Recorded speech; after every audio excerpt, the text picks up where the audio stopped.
Hey, y'all. Thank you so much for tuning in to the Sunny in the 6 podcast.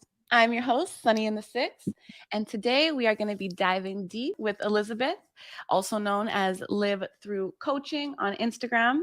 We met through the Queen Warriors training program. We were on the same journey physically, and our lives collided through her support group. Together we overcome.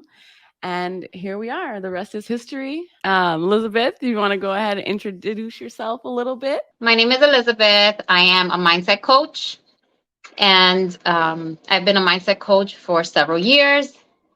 I enjoy and love what I do very much, and my mission is to impact lives around the world. I love that. That's amazing. My mission is also to have impact as well. So let's do that together. um, what made you want to become a woman's mindset coach?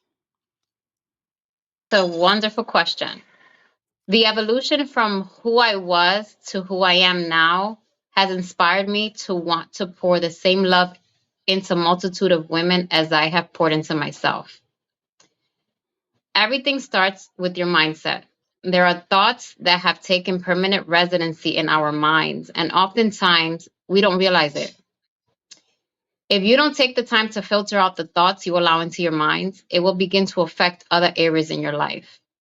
My experience has shown me the importance of women sticking together.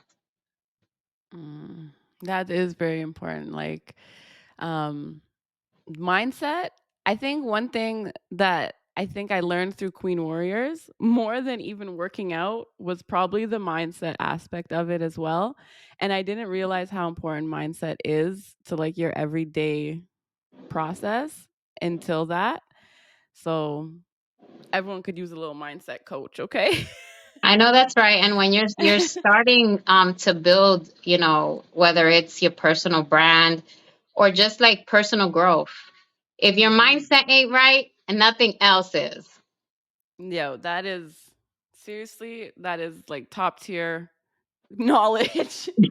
because, because even still, like you could have everything that you want, and then boom, if you're not set in your mind, one thing can just throw you off.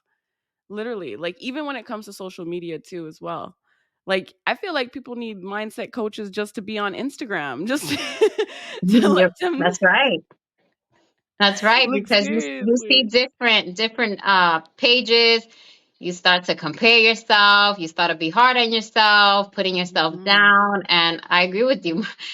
Instagram or social media in itself needs its own mindset coaching. Seriously. Speaking of Instagram, I saw one of your videos, the 3 things you wish you knew before you were pregnant. Do you want to talk about those 3 things? Yes, let's go for it. So the three things that I wish I knew before I got pregnant was that you can actually experience prenatal, or another word for it is perinatal depression. I had no idea that you can have depression before your pregnancy or through your pregnancy, rather. I always knew and always heard of postpartum depression, but I never heard of prenatal depression. So that was huge because I experienced that. Mhm. And it was a very dark time for me. You can experience preterm labor as early as 22 weeks. I did not know that at all. I went into labor in 25 weeks. But you can go as early as 22. That's crazy. Wow. You can experience labor contractions for 2 weeks. Obviously, I'm speaking from experience. I experienced labor contractions for 2 weeks while in the hospital. My pains were always at 20 and higher for 2 weeks straight. So you can say at that point, I was just already used to the pain. So it was horrible. Other things that I wish I knew that I didn't know was that you can experience Braxton Hicks contractions, which are very similar to the normal contractions. I didn't know that either. I just thought that you would get one contraction, or like one normal contraction like throughout your pregnancy, and that's it. I didn't know that you can experience Braxton Hicks, as part of it. I didn't know either that when you have a baby, you can feel disconnected from your baby. because of hormonal changes and postpartum depression. You know, it can cause a lot of emotional, it can cause an emotional roller coaster. So I did not know that you can experience a disconnect with your baby. I experienced that when my son was in the hospital, and I just thought that I was possibly not wanting my child. I didn't know that it's normal to feel that way. I can I can definitely relate to that first one for sure because I thought it was just after that you can get depression. I didn't know that you could get depression when you were pregnant, and when I was very depressed when I was pregnant, people used to look at me like, "Why are you depressed? Like you're pregnant. It's beautiful. You're having a baby." Da, da, da, da. And it's just I guess my circumstances were a bit more I had a reason to be depressed, I think. And not to say that anyone else's depression isn't valid, but like I felt like I like had reason to be depressed, but people still didn't understand. And I was just like, oh, like it just makes you even more depressed, really. It doesn't really help, right? I also went into preterm labor. I went 31 weeks, and then I was in the hospital for about almost just over a week. So we actually kind of have similar similar stories. Um and then there's so many other things, like even for me, I my daughter was diagnosed with trisomy 13. I never heard of that. I've never heard of that in my entire life, and I Me neither. I know lots of people would be Until you mentioned exactly, it. exactly, but like it's very rare, but like it exists. But I've never heard of it. I never knew, So it's just I I feel like I wish people talked about the things that you didn't know before. You know what I mean? Instead of after everyone's all traumatized. Yeah, You know what I I mean? I don't know why people put so much emphasis on the positive aspects of pregnancy and very little on the negative ones. Oh my I goodness. don't know. I don't know if it's that these people just experience great things, you know, and we have very little amount of women actually experiencing negative things, but or they're just focused so much on the good and don't focus on the bad. Like I don't know, but I feel like these things need to be freaking yelled out, screamed, written everywhere Mhm. in a point where it's obvious, not where you have to actually and search for it. Yeah. Like it should be information that is provided and just constantly talked about. Exactly, exactly. And that's what I was I was joking about it, but like maybe this could be your next book, girl. You know, I didn't think about it, but now that you said it, All the things you wish you knew before you got pregnant. Like, like I POV, know read this first. Like that would be a good book. it would be. um You planted the I seed. know, right? Like if you need help, let's get it. I got some. Yes, girl. Um So tell me about, so after your preterm labor and you were in the hospital, what happened next? Well, okay, so after I had my son, he was in the hospital in the NICU for 4 months. Um, and that was hard in itself. Um, having a baby in the NICU is challenging.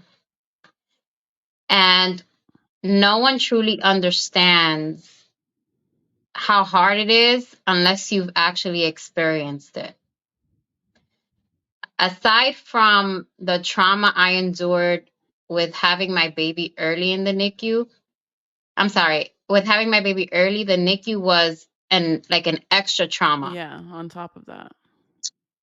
Right. So, you know, normal people, and I use the word normal in the sense that people that don't experience preterm labors, you can't actually have conversations about what it's like to have a baby in the NICU unless they're just trying to learn. because they won't understand you. They don't understand what you're going through, what you're feeling. And, they'll tell you the normal things like everything is going to be okay, stay positive. And that is all true, but I feel like it's not the same when you're hearing it from someone that actually has gone through it. With me, having my son in the NICU impacted me in such a way where, you know, having to listen to monitors constantly go off in the NICU is alarming in itself and causes anxiety. So my anxiety was always high. I didn't know it was anxiety at the time. Um, my son was on different oxygen machines, and some were bigger, some were smaller. So those weren't easy to be around either. They had this one machine that they called the gentle giant, and it was horrible. I don't know how gentle it was, but it was horrible. Oh my God. The monitors, although they were nerve-wracking to constantly hear go off, they're monitors that track the heart rate along with the oxygen level, which is the breathing rates, and the blood pressure. So in times when his oxygen level would decrease exponentially, it would trigger anxiety in me because the alarm in the monitors would go off. And I would constantly look up to the monitor to make sure that that his rates were stable, because it was a lot. It was a lot. The rates were unpredictable. So you didn't know when his oxygen level were going to decrease drastically. You didn't know when it was going to remain stable. I just didn't know. So I was always like on the fence. I was always like waiting for it to go off. That I can imagine. Yeah, so you must be wondering what happened when the alarms go off or went off, right? The nurses had to rush to my baby's bedside to stimulate him in order to get his heart rate up. So what happens is that usually babies forget to breathe. And as a result, the oxygen level drop. So in medical terms, it's called desatting. And that's extremely scary. I think that I experienced one major episode where my son's heart rate completely just stopped, and the nurses had to rush and just like really really stimulate him to get him back. And it was hard and it was scary, and it happened so fast, and these things just happen so fast, and you can't wait. It just happens so fast, so you have to react. I understand the anxiety of the beeping and the noises. Definitely. Was it hard? Did you find it hard to advocate for Noah when he was in the NICU, or did you find that you needed to advocate for him a lot? And I laugh because by far I am someone who's very much outspoken. But as a new mom and a mom to a premature baby, I didn't know when and how to advocate for him at the beginning. The NICU life isn't easy at all. One thing is for sure, I love to learn. So each time I visited the NICU, I asked questions and observed the nurses as well as the doctors. I learned so much along the way, which helped me know when to advocate for my son. I also had nurses who I developed personal relationships with guide me. So they would actually pull me to the side. Obviously, they're not supposed to do that, but they'll pull me to a side and would tell me, hey, this is what's been going on, and this is what I suggest you do. And I appreciate that very much, but I feel like those moments only come when you build that personal relationship. So, excuse me, I will say that at the end of the NICU journey, I was a nurse without a degree and a title. I learned so much and was very hands-on with my son. The nurses and the doctors would always even ask me if I was a nurse or a doctor because I learned so much while I was there. So eventually I learned how to speak up and advocate for my son. If I noticed that something wasn't right, because I observed so much and I had learned so much already, I would speak up about it and I would question it. Mm. And in the NICU, well, the team that I had, they were very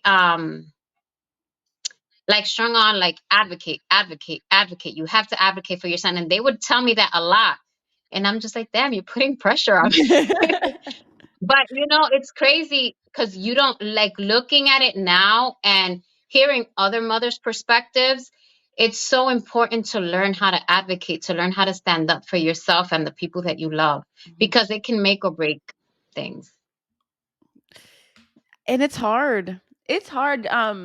Honestly, personally, I found it really hard to advocate for myself and my daughter in the hospital setting specifically, just because like when doctors talk to you, like they make it seem like what they're saying is like the end all be all. There's no other options.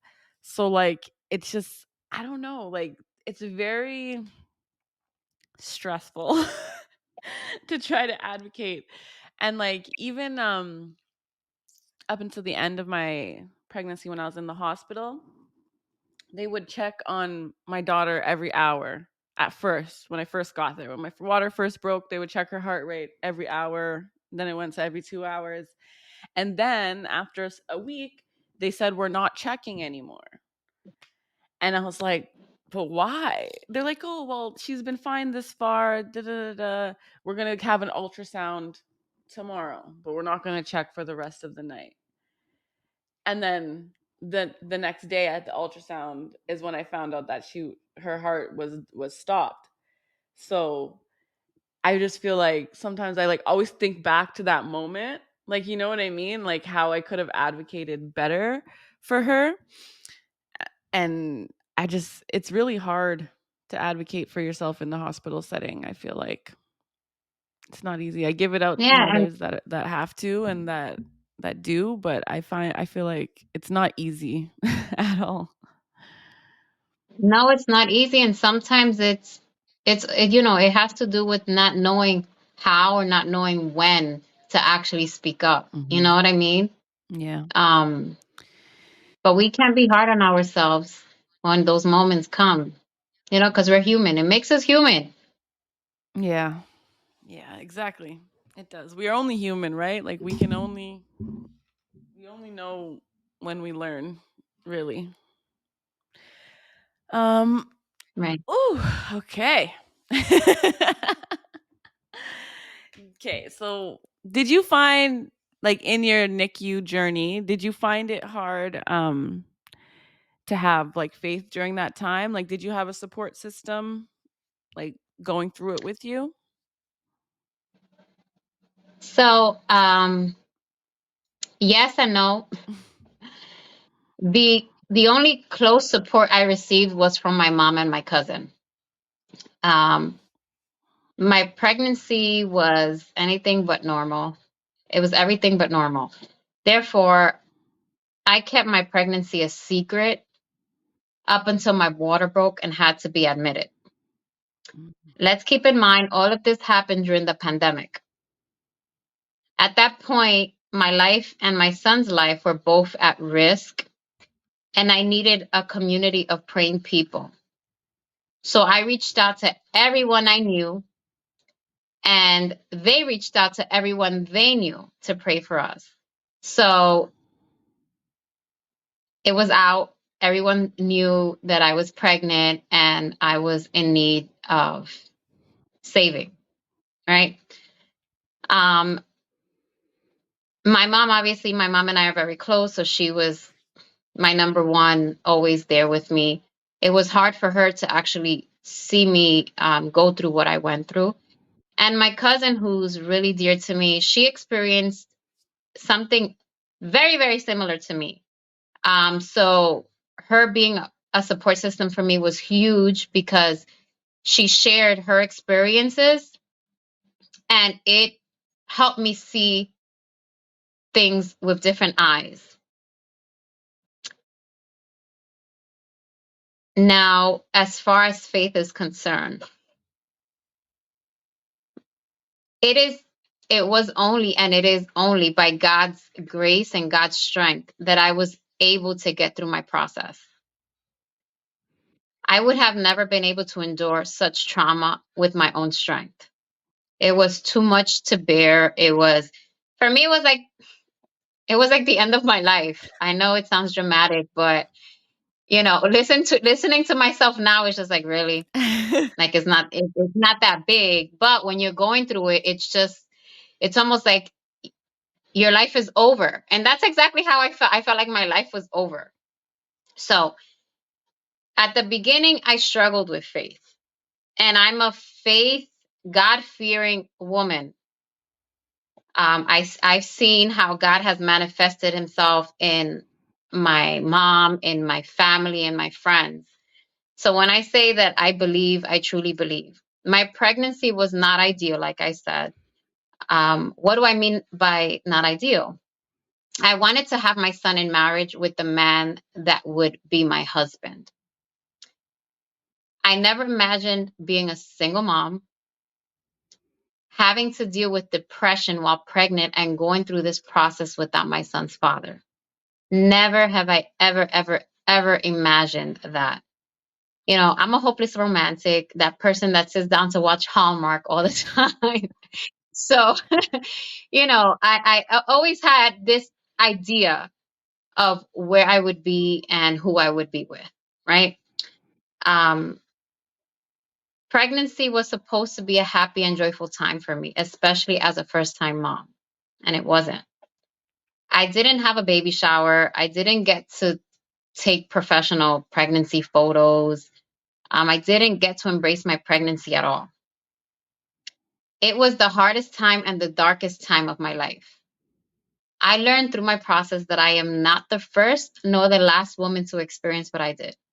But you couldn't tell me that when I was going through it. Mm-hmm. Because I didn't care that another person experienced that.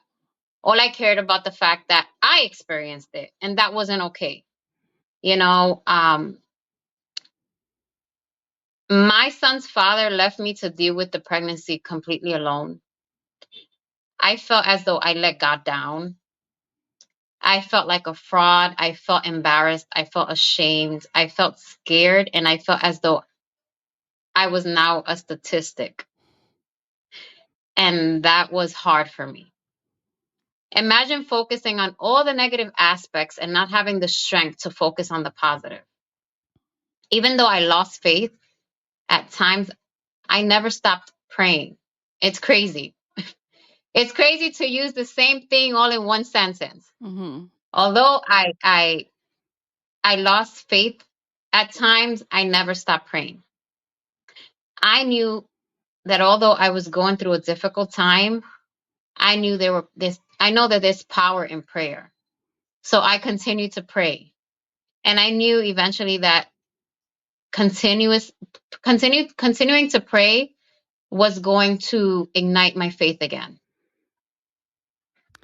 Wow. I wish I had that much faith, honestly, when I was going through my situation, because I battled a lot with that really, really badly. So much so that I named my daughter True Faith, like, so I can remind myself every day, like, like, I don't know, just hold on, hang on, you're going to be okay. And even though I didn't get the outcome that I wanted, I am okay. So like I did hold on to my faith in the end, and I'm glad the same for you. Like you held on and you came out on the other end of the tunnel essentially, which is what we have to Yeah. remember when we're digging through that tunnel. Let me tell you, True Faith is a beautiful name. Thank you. But you know what? And it's unfortunate that you had to go what you went through. But now it serves as a reminder to have faith, Mm-hmm. Every not just to every say, time. because sometimes, yeah, Yeah. because sometimes people say I have faith, but it's just empty words, Mm-hmm. you know? Exactly. And every time I feel like my faith dwindling, or I feel like heavy on my heart, I just think of her, and then it's like it reminds me, truth faith, she's there, she's in you, you have her, and that's just, I don't know, I feel like it was the perfect name for her, to be honest. It was perfect. I love it. That's such a unique and beautiful name. Thank you. Whew. What advice would you give to other women who might be going through the same situation? First and foremost, never give up. Never ever give up. I know that times get rough and things get real sometimes, but the key thing is to never give up. Never stop praying. Seek help, join a support group, find a therapist. Don't think you can handle it all on your own, which a lot of us women, we think that we can handle it all on our own. Ask questions, advocate for yourself and your baby. Learn as much as you can from the nurses and the doctors while you're if you have a kid in the NICU while they're there. Learn to be hands-on with your baby in the NICU, as it will prepare you for when your baby goes home. Hmm. That all that learning, those tips are ideal. Quick story. I remember, because with my daughter's condition, trisomy 13, it's very rare. Like, it was like the first time some doctors even heard of it. It's the first time they've probably heard of it, but like the first time they've actually seen it in a person. Um, so I did my research. I joined a Facebook group. I think I joined like 5 Facebook groups. I went on TikTok, Instagram, anywhere that I could find the word trisomy 13, and I learned so much that when after a certain point, when doctors are telling me something, I would rebuttal them, and I would be like, "Wait, but like, isn't it possible that that might not happen?" And they're like, "Yeah, I guess like it is possible, but like the odds are not good." And I'm just like, "Oh my gosh!" Mhm. But the learning is exactly what you need to do, because doctors don't know everything. Yep. At the end of the day, they're just human that went to school. Yep. Like, it's just, they don't know everything. So it doesn't always need to be the end all be all, you know? Yeah, we depend on them so much that we don't think that they can we don't think that they will make a mistake. We don't realize that they are human just like us, and as humans we will always make mistakes, even if we're professionals. Do we want to make a mistake? Absolutely not. But it will happen. And I will say, Sunny, you are brave because you you made sure to seek out Facebook groups, to TikTok, to inform yourself. Like, I didn't even have to listen. Heck, I didn't even have the strength to actually do that. I didn't even know that you can actually go on Facebook and look for groups. I learned this after I went through my process. But then again, I probably didn't know because I wasn't really social media person, so um I lacked in that area. Mhm, But I wish that I would have been a part of that, because now that I'm out over it, I was able to go in and sign up to join these groups. mhm. And when I see so many mothers experiencing So much. so much pain and posting their babies' pictures, and honestly, sometimes I feel like it's too much for me, It's a because it lot. takes me back Yeah. to where I came from. Mhm. I remember, I invited my mom into one of the groups that I was in for trisomy 13. And then, like, near like the end of my pregnancy, she called me and she's like, "I'm sorry, I had to leave the group. I couldn't stay in there anymore, just because it's a lot. It's constant reminders and constant, like, and it's knowledgeable, it's good for us to learn, like you said, but like it's a lot of information to take in, and it just ignites your anxiety, and like, for me, I don't know. I guess for me, I was excited to read that stuff, like to see that there's babies living, adults who have this condition, you know what I mean? And to see all that, like I was excited to read it. But I guess my mom, she just at first it was good, but then she just couldn't handle it anymore. She's like, okay, I'll join again after. Like, you know what I mean? And I'm like, that's okay, that's fine. Mhm. But the groups, they have so much information. Like so much. You know what I just thought of? You should start one. A live through coaching Facebook group. Mm. That would I be love how your mind works. I think that would be so cool. And then that could maybe be, remember how I was saying like WhatsApp group, but maybe that could be our hub where we talk about different topics during the week. I don't know.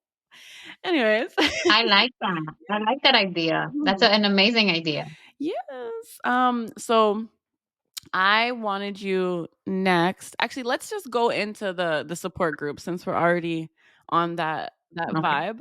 Um what made you want to start the support group? Together we overcome. Through pain, new things are born. Yes. That's how I will start, because Together We Overcome was born after my traumatic experience. I never ever imagined myself creating a support group. Um, it was created to help strengthen women who have experienced trauma with their pregnancies and need a safe place to connect with those feelings while sharing and learning from other mothers. Mm. I find that sometimes women don't use this resource because it's scary. That's number one. It's scary to be vulnerable. And when you have, like, for example, in my case, I had a baby in the NICU, so I'm not focused about joining any group. I'm just focused on going to spend time with my son, Yeah. which is another reason why I created this. And I'll talk further about that in a little bit. But it is also having a support group is also a great space for new mothers who are experiencing postpartum depression. It's not only for mothers who have experienced traumatic pregnancies, it's also for mothers experiencing postpartum depression. Alone, we struggle to rise, but together we overcome and get stronger. I believe that 100%. It's the same thing when they say about prayer. It's better to pray in a group than to pray alone. Mm. This is a this is a judgment-free space. The support group is a completely judgment-free space. It is a community of sisters. We laugh, we cry, we share experiences, we learn, we grow, we come together to share memorable moments and so much more. We love welcoming new women to this impactful and supportive community. The support groups are held virtually once a week on Mondays at 6. So if you guys want to join the support group, you can email me at livethroughcoaching@gmail.com. And I did want to mention that when I was in the NICU and I had my son in the NICU, we didn't have a support group the first few months because of the pandemic. So they had closed the support group. Obviously, we had the social distancing. We couldn't be together, too many people in one room. Then eventually they opened it up, and there was literally only 3 women, and they would put it out there, and the mothers were not interested. They just wanted to go to their kids. And it also was in an awkward time of the day too. It was like, I think, 1 o'clock in the afternoon or 12 o'clock. A lot of people are working. A lot of people, just are not in that space. But for me, I joined, because I know that I needed some type of help. And I ended up hosting that support group. So I was just like, and I had mothers, stopping me and telling me, like, I've been observing you, and I love your strength, and I want what you have. Mhm. Tell me how I can get where you are.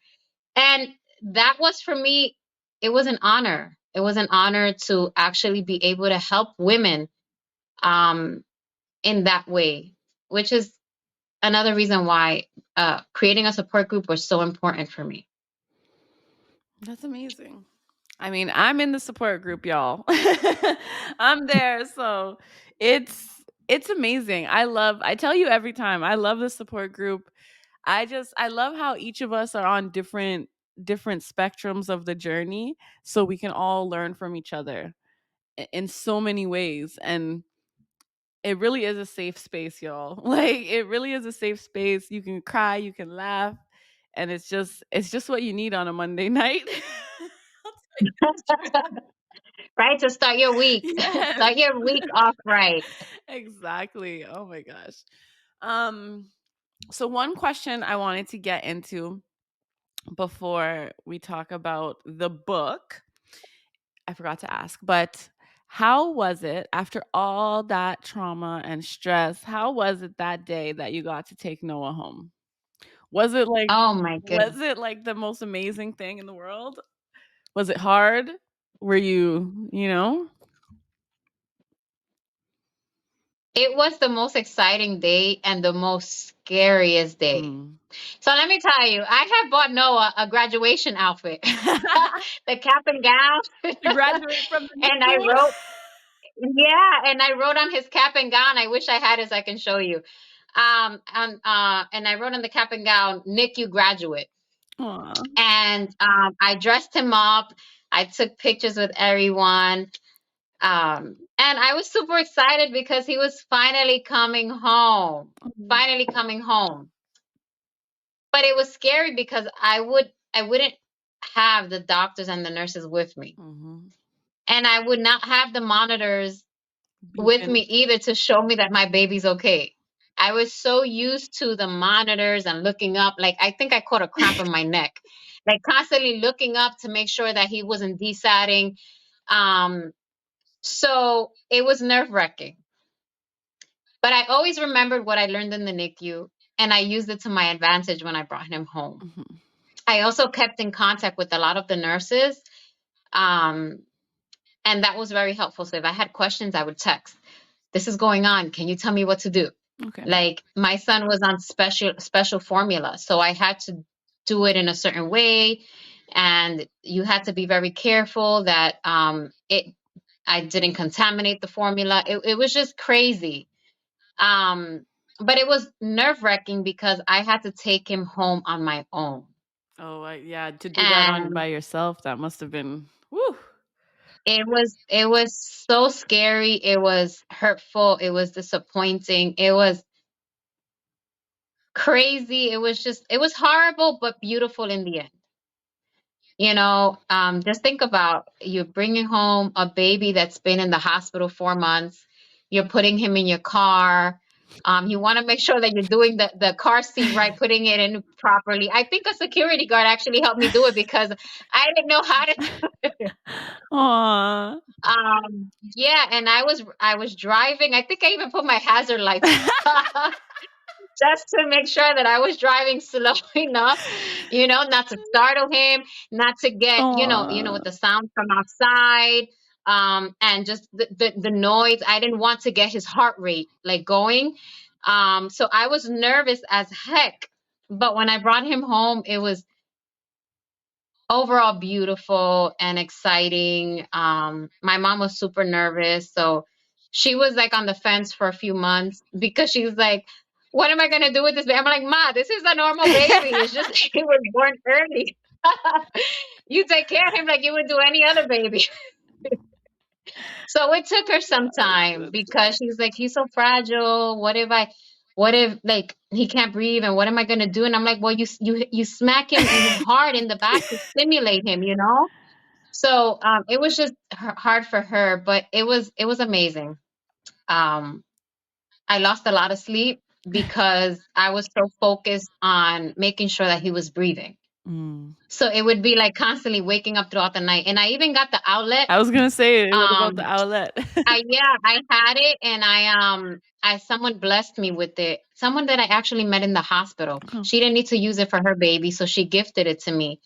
And I connected it right away, and I was able to track his rates. And by the grace of God, all his race was always fine when I brought him home. But that didn't stop me from worrying, because Exactly. the same way, I had to get unadjusted to what I was already used to, which was the NICU. Um, so, but nonetheless, it was beautiful in the end. I love that. I love that. A happy ending. Happy um, ending indeed. so if it's a happy ending, then you have to write a story about it. Then it's only fair. Tell us about the book. Yes, yes. Well, the book is called No Other Miracle Superhero. The process was not easy, since I have never done this before, but it was exciting. The process from start to finish was exciting, a little overwhelming, and overwhelming because, again, like I said, it's never something I never did before. So I had to do a lot of research, and it was hours of sitting in my computer trying to figure out who to use, who to trust, and who's going to execute. I felt the need to tell Noah's story in a way that would impact the lives of parents and children. The book is a true story, and it is unique in its own way. It gives hope to the hopeless, it builds strength, it builds faith, it will inspire you to pray your way out of your circumstances. It serves as a reminder that battles are not meant to be fought alone. It will awaken your inner strength, courage, and self confidence. The book is available for purchase at Amazon, both in paperback and ebook format.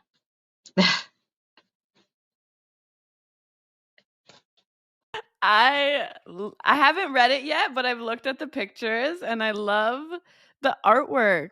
How did was it hard to choose like the artist, or how do you even go about that process? That's so cool.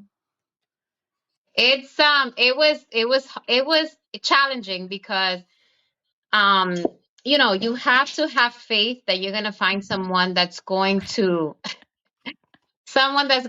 deliver, Mhm. and not just run with your money. Oh yeah. So I did find someone who's actually from London, and we worked amazing together. And she's so talented. I didn't tell her what to draw or what to illustrate.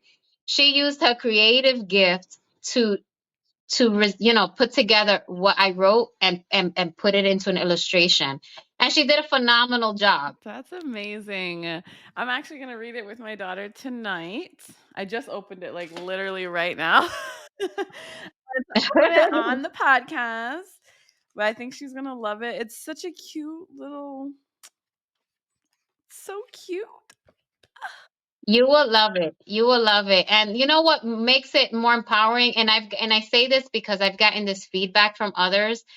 I guess knowing me, and it doesn't have to even be on a personal level, but knowing me and knowing my story through what I've shared, Mhm. it makes it even more impactful, Mhm.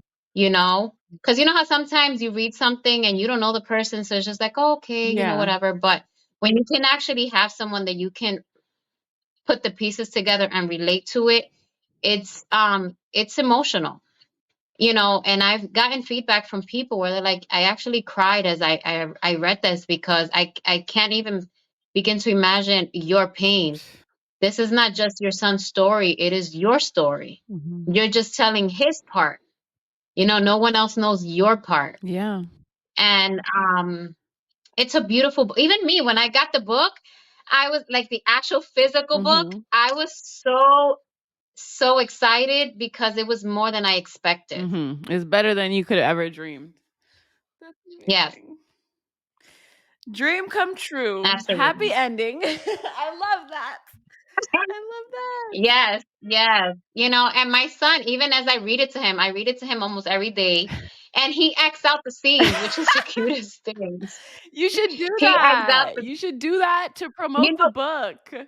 You should I record. try, but he gets embarrassed. Like if he knows that it's just me, You have to he'll be like, set it "Rah!" up so and he and he, doesn't know. Like sneak the camera and just like set it up and then start reading it.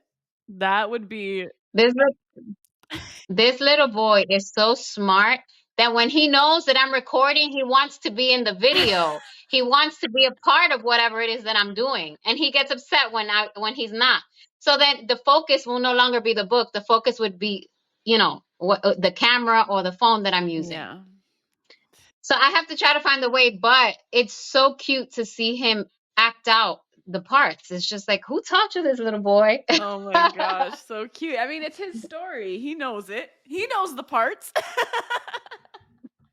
That's true. True story. True Oh story. my gosh. That's amazing. I'm going to read it with my daughter tonight. We're going to make a little video, put it on TikTok, put it up there. You know what's my favorite part of the book? The end. Mm, The back of the book, which is the declarations The page. thank you. I feel like we, a lot of times even adults need not the thank you Oh. page, the declaration page on the back, Ah. where where you have all the words of affirmations. And sometimes, not sometimes, we always need that. And it's important for us to speak life into our children Mhm. because, everything starts with us, with the parents. That's big facts right there. It all starts with us, seriously. Um when I seen your book, it reminded me that I also want to do something in honor of my daughter. So I've been thinking about something called the True Faith Foundation. When I was in the hospital and my daughter was stillborn, the nurses, they delivered this box to me, and it was just a regular, looked like almost like a shoebox, but it had like flowers all over it, and it had just all this stuff in it you wouldn't you wouldn't think to get if your baby's stillborn. So like it's just like it had a book, a onesie for like preemie, like really small onesie, a blanket, like just it was so thoughtful. And I want to start making boxes like that in her name for other moms and other families that go through that just horrible situation. So I'm planning on starting the True Faith Foundation. I'm going to set up a little GoFundMe for anybody who wants to donate. And I'm going to obviously donate my own money to get a couple boxes going, and I'm Hmm. going to deliver it to, I mean, you wouldn't know the hospitals, but like the main hospitals downtown. And I'm hoping that it can grow, grow, grow. Maybe we can even start like shipping boxes to other places and stuff like that. I don't know. But I'm inspired by Noah, the superhero miracle. I'm inspired for real. I'm happy. So that's awesome. I love it. I love everything. And I'm hoping that this can shine some more light. This podcast can shine some more light on your book, shine some more light on the support group, and we can just blow up and take over the world. Amen. Amen. Amen. I believe I am a true believer that it will Yep. happen. Everything takes Hmm. time. And I want to say that I commend you on your foundation. It's a beautiful name, True Faith Foundation. It just is so catchy. And it just sounds nice coming out of It does. saying it and just speaking it I out. thought so too. So I wish you all the best. And I'm sure that that will blossom into something beautiful because not everyone does that. And especially for someone who's experiencing something so tragic, Mhm. I think that it would be such a special touch to just bless a family with something like the way you were blessed. Exactly. Just give back. Pay it forward. Yes. That's what I was looking. Pay it Amen. forward. Hallelujah. Yes.